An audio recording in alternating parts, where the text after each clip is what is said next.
El polvo del camino se levantaba en nubes ocres, pegándose a la piel sudada de Elisa y a la tela fina de su vestido, un mapa de desesperación y polvo. El aire pesado y húmedo prometía una tormenta que tardaba en llegar, reflejando la tormenta contenida en su pecho. A los 19 años, con el vientre ya abultado por la vida que llevaba, era una carga de la que había que deshacerse. Su padre, el coronel Ignacio, un hombre de hombros anchos y corazón seco como la tierra en época de sequía, la Adel arrastraba del brazo con la brutalidad de quien trata con ganado. Llegaron al imponente portón de la hacienda vecina, donde Antonio, un hombre mayor, de mirada indescifrable y manos callosas, los esperaba. La escena era silenciosa, pero gritaba humillación. Elisa ya no era una hija, era una moneda de cambio, el pago vivo de una deuda de honor manchada, y su cuerpo temblaba bajo el peso de la mirada de dos hombres que decidían su destino.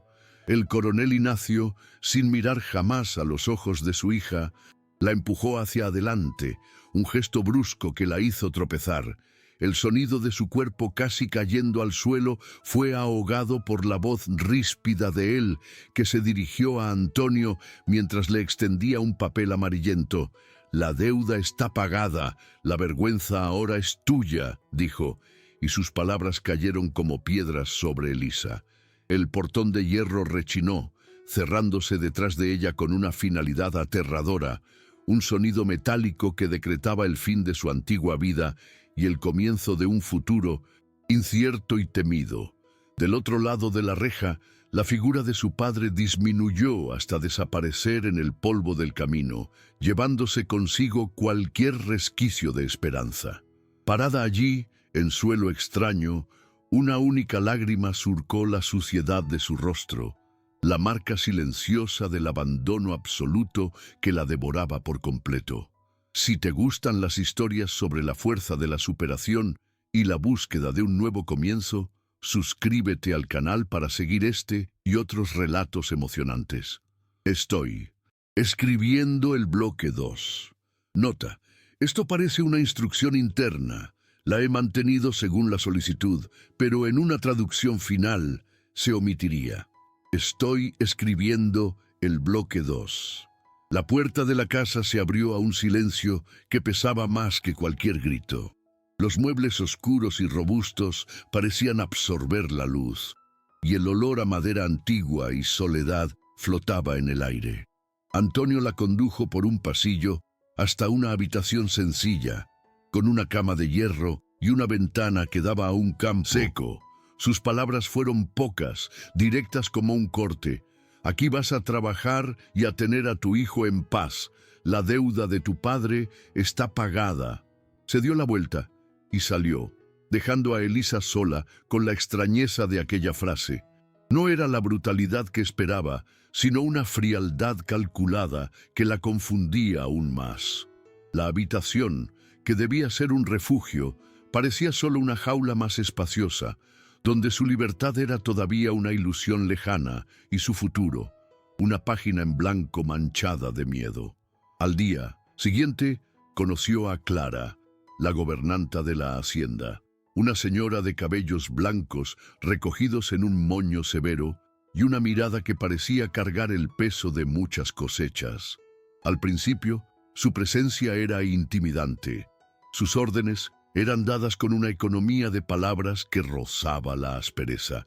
Sin embargo, cuando le entregó a Elisa un vestido limpio y un plato de comida caliente, su gesto estuvo desprovisto de cualquier juicio. Había una compasión silenciosa en sus manos firmes, un entendimiento tácito del sufrimiento de la joven. Para Elisa, que solo había conocido la brutalidad del padre y el desprecio de la comunidad, aquel simple acto de cuidado fue el primer resquicio de luz en una oscuridad que parecía interminable, la primera nota de una melodía de esperanza que ella ni siquiera sabía que necesitaba oír. Las noches eran su tormento. En el silencio de la habitación, los recuerdos la asaltaban con la violencia de un ladrón. Revivía el momento en que su padre, El coronel Ignacio había descubierto el embarazo, sus ojos ardiendo de furia y vergüenza. Las palabras de él resonaban en su mente, afiladas como trozos de vidrio. Deshonrada, inútil, una mancha en mi casa. Él la había convencido de que no tenía valor, de que su cuerpo y su vida eran solo una extensión de su honor, y que ella había fracasado en preservarlo. Esa herida emocional, la creencia profunda en su propia inutilidad, era la cadena más pesada que la ataba. Se encogía en la cama, abrazando su vientre, temiendo que hasta el hijo que llevaba naciera con la marca de ese mismo rechazo paterno. El narrador nos lleva al pasado de Antonio, un hombre moldeado por la pérdida. Años atrás, su joven esposa, la luz de aquella hacienda, enfermó gravemente. Desesperado, se tragó el orgullo y pidió ayuda al coronel Ignacio, el hombre más poderoso de la región, para conseguir un transporte urgente a la capital. Ignacio, por pura mezquindad y desprecio, se negó. La ayuda nunca llegó a... Un tiempo, Antonio enterró a su esposa junto con cualquier rastro de alegría que habitaba en su pecho. La hacienda se convirtió en un mausoleo de sus recuerdos. Al ver a Elisa, una víctima de la misma crueldad fría de Ignacio, no vio una oportunidad de posesión, sino la posibilidad de una venganza lenta y metódica, desmantelando el imperio del hombre que le quitó todo, usando la propia vergüenza que él descartó como su principal arma. En los primeros días, Elisa se movía por la casa como un fantasma, realizando sus tareas con una eficiencia silenciosa. Fue entonces cuando descubrió el jardín en la parte trasera de la propiedad, una maraña de malas hierbas y rosales secos que un día, claramente, había sido el orgullo de alguien, un esqueleto de belleza abandonada. Sintiendo una conexión con aquel lugar olvidado, encontró un propósito. En medio del caos de ramas muertas, un único rosal todavía exhibía un brote terco, una promesa de vida que se negaba a morir. Con las manos desnudas, Elisa comenzó a limpiar la tierra a su alrededor, un pequeño acto de rebeldía contra el abandono que sentía en su propia alma. Aquel jardín se convirtió en su santuario, el primer pedazo de tierra que se atrevía a reclamar como suyo. Antonio la observaba desde lejos, desde la ventana de su despacho, sin que ella se diera cuenta. Veía la dedicación con la que cuidaba de aquel rosal solitario, la forma en que su vientre crecía en armonía con la vida que ella se empeñaba en resucitar en la tierra. Él no decía nada, su rostro permanecía como una máscara de indiferencia, pero algo en su postura rígida comenzaba a ceder. Cierta mañana, al salir al jardín, Elisa encontró un par de guantes de jardinería de cuero, gruesos y resistentes, dejados al lado de la puerta. No había nota, ninguna explicación, solo el objeto, un reconocimiento silencioso de su esfuerzo, un gesto anónimo de cuidado que la protegió de las espinas y le dio más fuerza para continuar su trabajo de renacimiento. El valor floreció en ella junto con las primeras rosas. Un atardecer, mientras el sol pintaba el cielo de naranja, se acercó a Antonio, que estaba en el porche. Las palabras salieron temblorosas, pero firmes. «¿Por qué lo hizo, señor? ¿Por qué me ayudó?» Él tardó en responder, con la mirada perdida en el horizonte de sus tierras. Cuando finalmente habló, su voz era grave y cargada de un significado profundo. «Tu padre es un hombre que arranca la vida de la tierra y de las personas. Yo solo sé plantar». Hizo una pausa, girando el rostro para mirarla por primera vez, con una intensidad que la hizo contener la respiración. «Y para plantar, Elisa, primero hay que limpiar el terreno».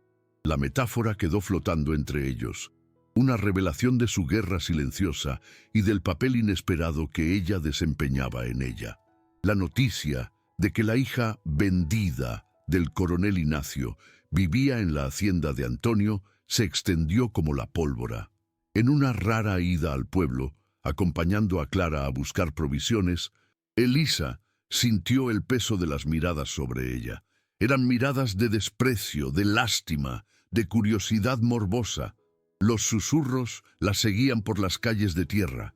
Cada murmullo, una pequeña piedra lanzada contra su ya frágil dignidad.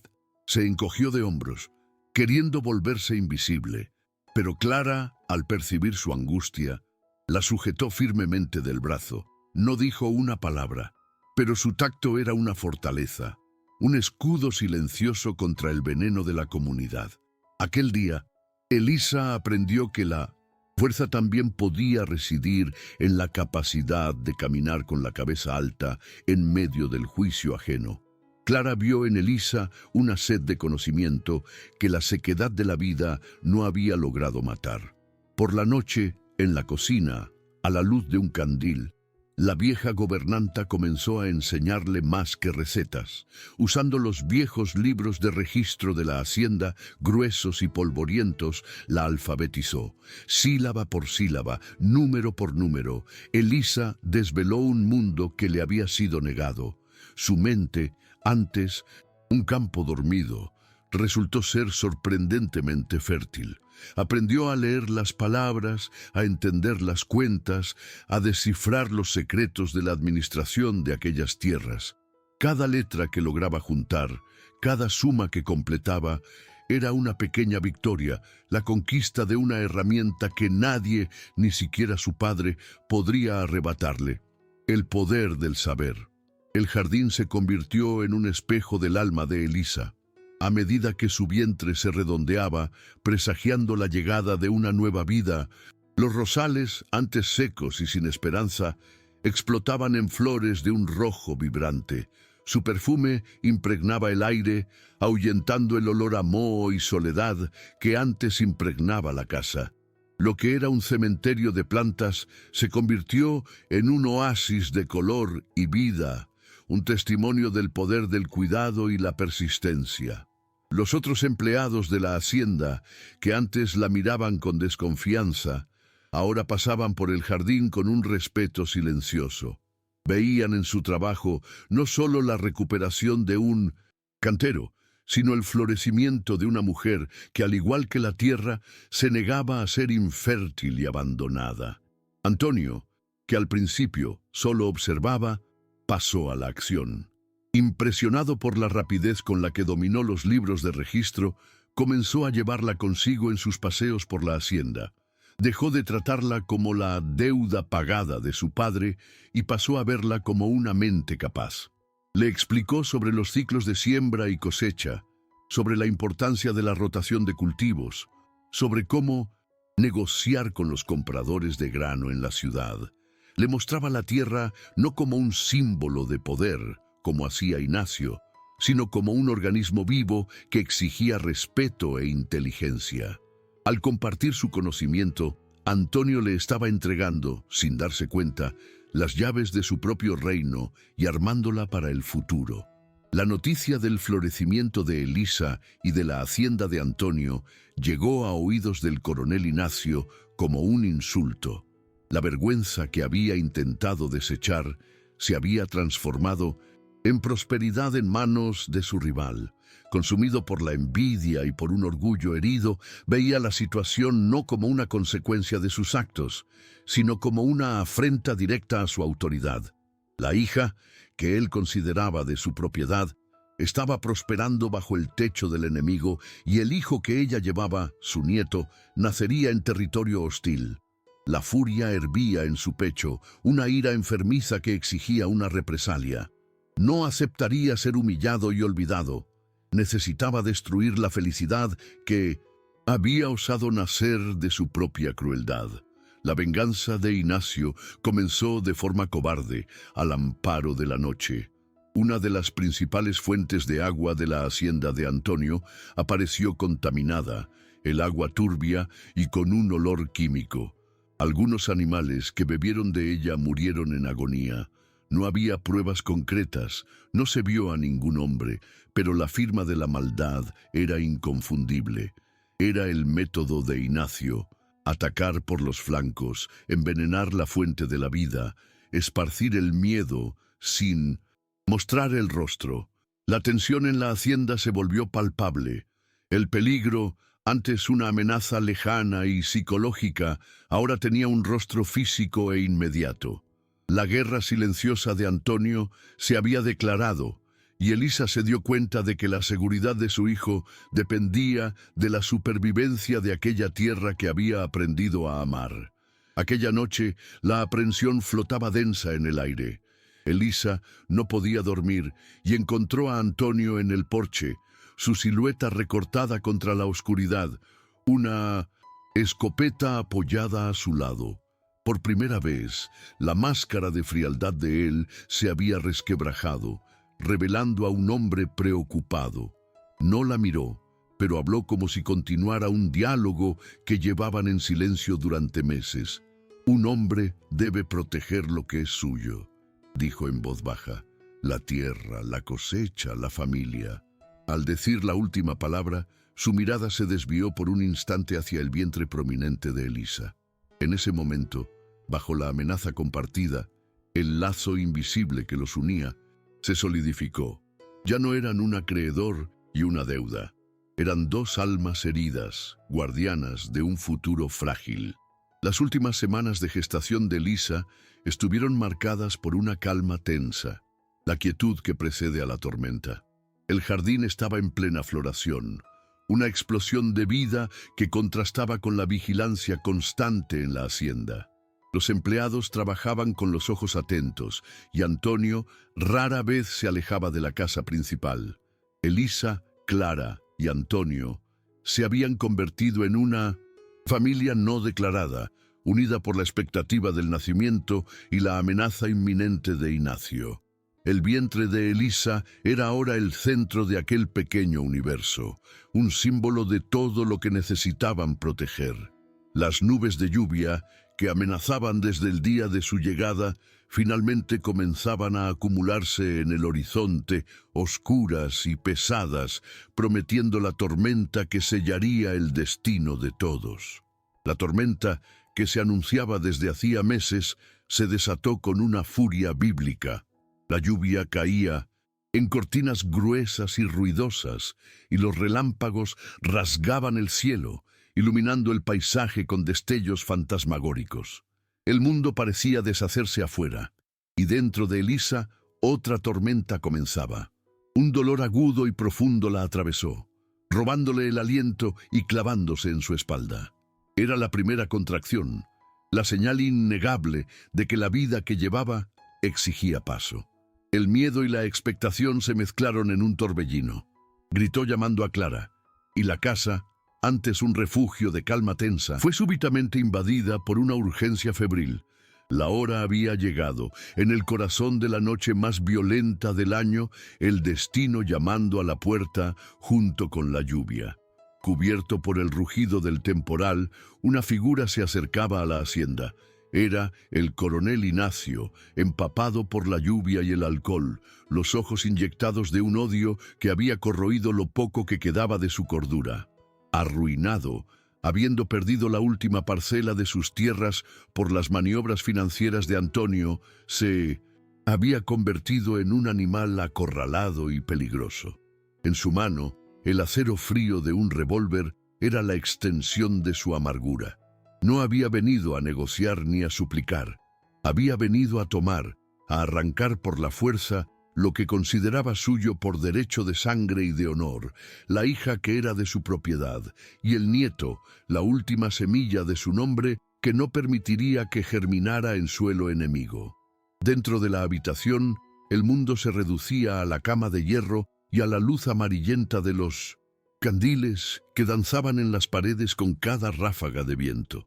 Clara, con la serenidad de quien ya había presenciado muchos nacimientos y muertes, guiaba a Elisa con una voz firme y reconfortante.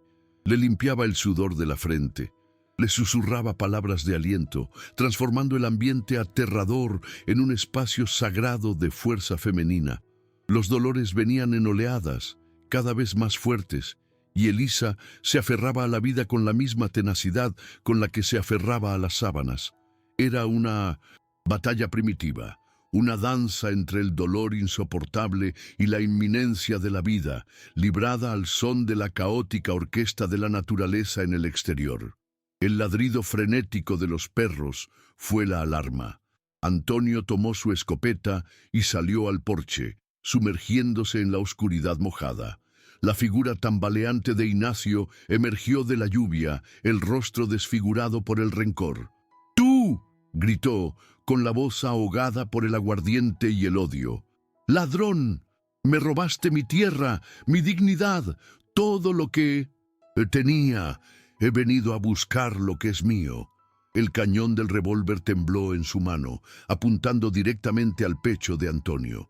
La lluvia caía sobre los dos hombres, uno representando la furia destructiva del pasado, y el otro la defensa obstinada de un futuro que se había atrevido a florecer contra todas las probabilidades. El enfrentamiento final, pospuesto por meses de tensión silenciosa, estaba a punto de estallar. La narrativa se divide en dos, alternando entre la agonía de la vida y la inminencia de la muerte. Dentro de la habitación, un grito de dolor de Elisa resonaba, una fuerza de la naturaleza intentando romper sus barreras. Fuera, en el porche, un trueno retumbaba, reflejando el odio en la voz de Ignacio. «¡Ella y el bastardo son míos!», bramaba el coronel. Dentro, Clara instruía. «¡Fuerza, mi niña! ¡Una vez más!».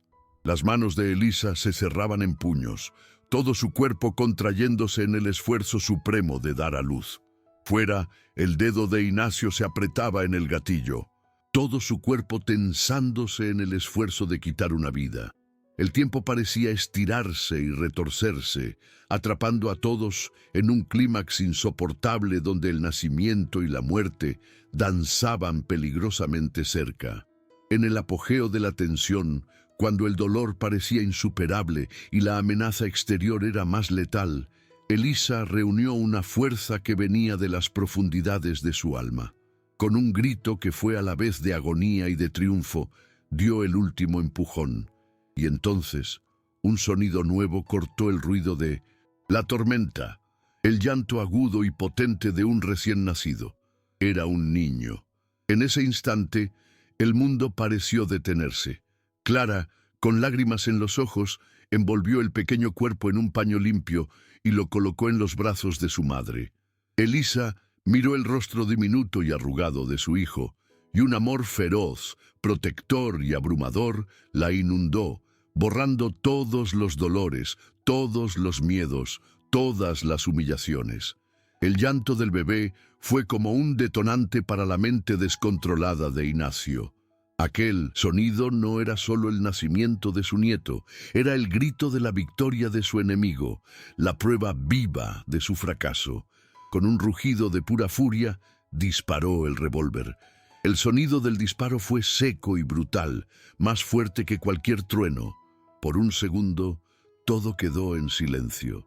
La lluvia, el viento, el llanto del niño. Un pesado suspense cayó sobre la hacienda. Elisa, dentro de la habitación, sintió que el corazón se le congelaba, el nombre de Antonio atrapado en su garganta. Aquel disparo parecía haber sellado el destino trágico que siempre había temido, confirmando que ninguna felicidad podía nacer en una tierra tan maldecida por la crueldad. Creyendo haber abatido a su rival, Ignacio pateó la puerta principal y avanzó por el pasillo, el revólver aún humeante. Su objetivo era la habitación, el llanto, el nieto que tomaría como su último trofeo. Pero cuando irrumpió en la puerta de la habitación, no encontró a la niña asustada que había vendido meses atrás. De pie, con el cuerpo, aún frágil por el parto, pero con los ojos ardiendo con el fuego de una leona, estaba Elisa. Se interpuso entre él y la cuna improvisada, protegiendo a su hijo con su propia vida. «¡No vas a tocar a mi hijo!», gritó, su voz resonando con una autoridad que hizo vacilar al hombre poderoso. «¡Ya no tienes poder aquí!». Detrás de Ignacio apareció Antonio, ileso. El disparo se había clavado en la madera del porche. Al presenciar el coraje incandescente de Elisa, una nueva determinación se apoderó de él. Ya no necesitaba venganza. La transformación de ella era la derrota final de Ignacio. Con una velocidad sorprendente, desarmó al coronel, torciéndole la muñeca hasta que el arma cayó con un golpe seco al suelo.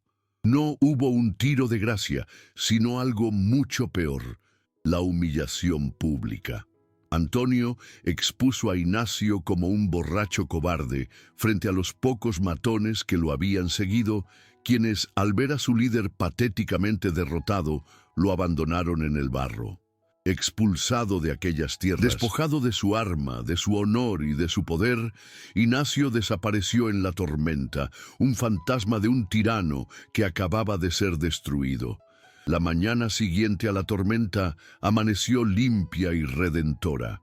El aire, lavado por la lluvia, olía a tierra mojada y a un nuevo comienzo. Dentro de la casa, una paz profunda y exhausta se había instalado, reemplazando la tensión que la había impregnado durante meses. El coronel Ignacio era ahora solo un recuerdo amargo, barrido por la inundación de su propia ruina. En la habitación, Elisa sostenía a su hijo, a quien decidió llamar Bento, el bendecido. Cada rasgo del pequeño rostro era una promesa de futuro, una prueba de que la vida era más obstinada que la crueldad. Clara se movía por la estancia con la ternura de una abuela, arreglando las mantas, su sonrisa discreta siendo la bendición final para aquella nueva familia, forjada en el fuego, el dolor y el coraje, que ahora respiraba al unísono en el silencio de aquella nueva era. Las semanas se convirtieron en meses, y la hacienda parecía respirar más libremente. La noticia de la caída de Ignacio se extendió, y un sentimiento de alivio recorrió toda la región. Elisa, ahora fuerte y recuperada, caminaba por las tierras con Bento en un portabebés junto a su pecho. Ya no era una forastera asustada, sino el alma de aquel lugar. Con el conocimiento adquirido de Antonio y una intuición que provenía de su propia conexión con la tierra, sugería cambios, optimizaba procesos, y su presencia traía un nuevo vigor a todo. Los trabajadores, que antes la veían con lástima, ahora la miraban con un profundo respeto. Se estaba convirtiendo en la señora de aquella hacienda, no por imposición, sino por mérito, por amor y por derecho conquistado. En un atardecer dorado, mientras los últimos rayos de sol teñían las nubes de rosa, Antonio la encontró en el porche. Elisa mecía a Bento, que dormía serenamente, con el rostro tranquilo de quien desconocía las batallas que precedieron su llegada. El silencio entre ellos era cómodo, llenado por el suave sonido de la brisa en los campos. Antonio miró la vastedad de su propiedad, pero su mirada regresó rápidamente a la mujer y al niño que se habían convertido en el centro de su mundo. Su voz, cuando habló, era baja, pero cargada de una sinceridad que valía más que cualquier juramento de amor. «Todo esto», dijo, gesticulando hacia la tierra, «un día será de él, si tú quieres que sea nuestra familia». Elisa levantó el rostro y lo miró. En sus ojos no había posesión, solo una invitación, una oferta de compañerismo, de respeto, de un futuro compartido. Miró al hijo dormido en sus brazos, la herencia viva de su resiliencia. Luego, su mirada se extendió a los campos, al jardín florido, a la casa que la había acogido. Era más que tierra, era un hogar. Un sí silencioso brilló en sus ojos, incluso antes de que sus labios lo pronunciaran. La palabra fue dicha, suave, pero con la fuerza de una raíz que se afianza en el suelo. La promesa de aquella nueva familia estaba sellada, no con un contrato, sino con la mutua comprensión de dos almas que encontraron la redención en el cuidado mutuo.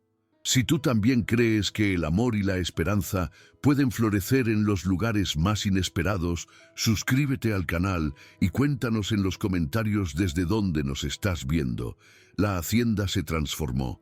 Donde antes había la sombra de la amargura de Antonio, ahora se oía la risa de Bento. Elisa, la niña vendida como ganado, se convirtió en la columna vertebral de aquel lugar, su inteligencia y sensibilidad haciendo que la tierra prosperara como nunca. Antonio, el hombre que buscaba venganza, encontró la paz, descubriendo que construir un futuro era infinitamente más gratificante que destruir un pasado. La verdadera herencia de la tierra, entendieron, no estaba en los títulos de propiedad ni en la vastedad de las hectáreas. Estaba en la dignidad sembrada, en el respeto cultivado y en el amor que, como la mejor de las cosechas, nutría la vida y garantizaba que el ciclo de esperanza continuara, generación tras generación, en aquel pedazo de tierra que aprendieron a llamar hogar.